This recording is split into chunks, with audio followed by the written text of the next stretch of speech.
Ya pemirsa, kalah 3-0 di laga pertama dari Iran. Timnas Indonesia menjemput asa meraih poin dari juara bertahan Piala Asia U20 melawan Uzbekistan.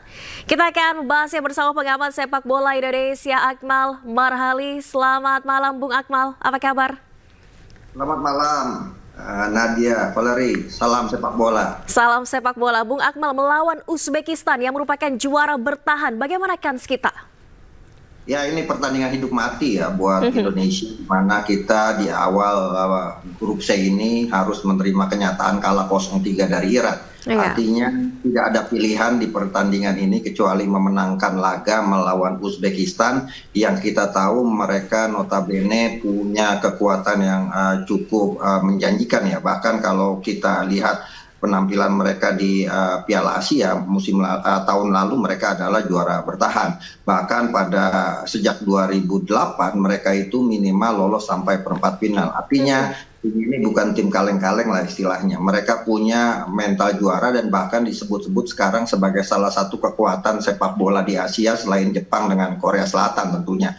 Nah, bicara rekor pertemuan di Piala Asia sendiri, kita sudah 2 kali bertemu dengan Uzbekistan, di mana di 2014 ketika ditangani oleh Coach Indra Shafri kita kalah 1-3 dari Uzbekistan di penyisian grup ketika itu, dan kita akhirnya juga gagal lolos ke babak perempat final. Tapi pada tahun terakhir kita ikut di Piala Asia, kita mampu menahan Uzbekistan 0-0 di bawah arahan pelatih Sintayong. Cuma perlu dicatat ketika itu memang Uzbekistan sudah lolos dan mereka menurunkan pemain lapis kedua mereka. Bung Akmal, kita tahan terlebih dahulu. Bung Akmal, kita akan memantau terlebih dahulu visual terkini dari Shenzhen Youth Football Training China. Inilah pelatih Indra Shafri dan juga para pemain di laga Indonesia kontra Uzbekistan pada pukul 18.30 waktu Indonesia Barat malam ini.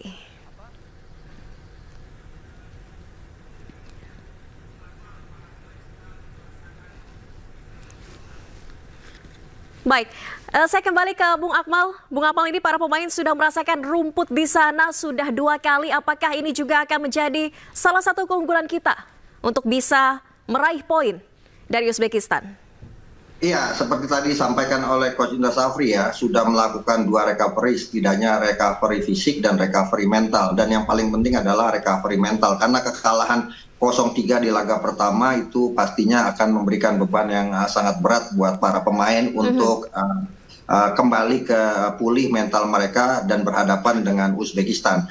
Valeri, perlu menjadi catatan saya di pertandingan kali ini adalah di bawah arahan Coach Indra Shafri yang menariknya kita tidak pernah bisa menang melawan Uzbekistan gitu kan.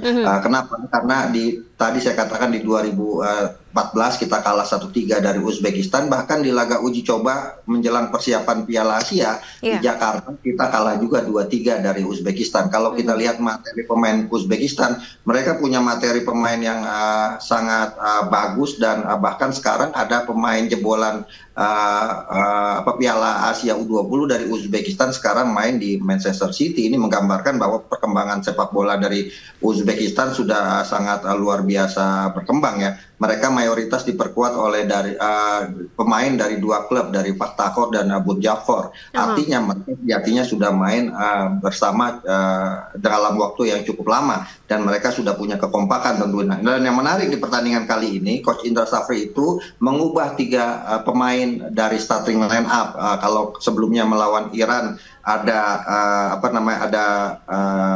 Zidane, kemudian Welber dan Arliansa. Tapi di pertandingan kali ini posisinya digantikan oleh Sheva, kemudian juga ada Evan Rapolorasta dan juga Marcelinus Amaola. Artinya Indra Shafri melakukan sedikit perubahan komposisi pemain yang berarti juga melakukan perubahan taktikal dalam bermain nanti. Dan kalau kita lihat dari komposisi yang diturunkan sebagai starting line up di pertandingan kali ini, di posisi kiper ada Ikram Al-Ghifari, kemudian Iqbal Wijangge, Sheva dan Kadek di posisi belakang, kemudian di posisi tengah ada Donitri, Tony Firmansyah dan Evan Rapolorasta serta Buffon, sementara Marcelinus, Ragil dan Jan Steven berada di lini depan. Ini menggambarkan kemungkinan Indra Shafri akan memainkan pola 3-3 ya, untuk kemudian memperkuat lini pertahanan agar bisa mengantisipasi, sekali lagi mengantisipasi bola-bola diagonal yang pastinya akan menjadi andalan Uzbekistan. Kita bagaimana di lawan Iran ketika kita kalah 0-3, kita kalah dari bola-bola diagonal. Dan itu yang kemudian menjadi catatan. Oke, tapi dengan merubah starting line up ini sudah bisa memperbaiki kesalahan kita kemarin melawan Iran, Bung Akmal? Ya, yang pasti adalah usaha sudah dilakukan, ikhtiar sudah dilakukan, tinggal bagaimana para pemain menunjukkan penampilan terbaiknya di lapangan. Nah, kita berharap para pemain justru tampil di pertandingan kali ini nothing tulus gitu. Jangan sampai kemudian terbeban dengan ekspektasi yang tinggi kita harus masuk semifinal agar bisa lolos ke Piala Asia U20.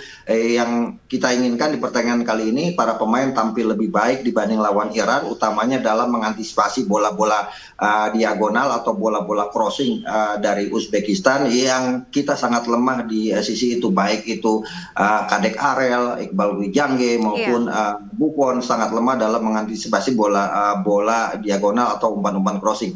Nah, ini yang harus diantisipasi benar-benar, dan kemungkinan itulah yang akhirnya dimasukkan beberapa pemain yang punya naluri bertahan sangat kuat seperti Seva dan juga Buffon yang diharapkan bisa membuat pertahanan kita lebih kuat dibanding ketika melawan Iran.